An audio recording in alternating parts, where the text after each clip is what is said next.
Kurumzari miyam punamaku angangi pothawari Kidsless channel da mayam butaram nokchari.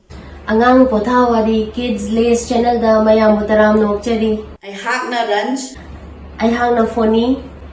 Mayam da koi channel asibu introduce tawjagi hadina semjaba ahan video ne masina. Hoji akhoi ki channel sigi pandam khara mayam yafam da thamjage. Pandemic sina maram oiduna imung manung punba yadaba marum mapang punba yadaba kocha chathokpa yadaba duna maram oiduna awaba mamam oire. Hoji angang singsu mamanaba singa mapanda chen chungduna sanajagadaba adegi di mi mafam taida koiba chatkadaba khokadaba mayam se amta tawdrabanina yumda sum laisanbadagi moisu bor churakpa tofong khangdaba yaure. Wari taba, wari paba, makhal gi activities kaya tawbana angang singi wakhal bu nungai hanba potha hanba ngami. Masigi pandam siga loinana akoina angangi pothawari Kidsless channel asibu puthokchabani. Channel asida punga wari, motivational wari, adagi moral stories, adagi atopa makhal angangi nangsum wari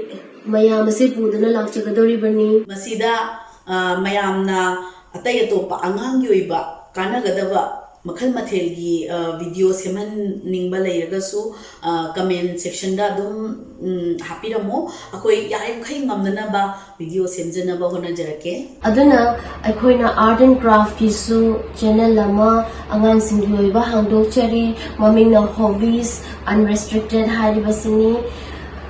YouTube channel adugi link adu makhagi description box ta koi dum hapcharamge. Subscribe, share and comment tawbinaba mayamda narokna haizari. Thank you. Mayamna khoi channel sibu pambiragadi like tawbiramo aduga share shu tawbiru mayamda subscribe tawbiba kaubiganu aduga akoigi karigumba suggestion lairagadi comment section da adum hapiramo akoi dum reply tawjarke. Thank you.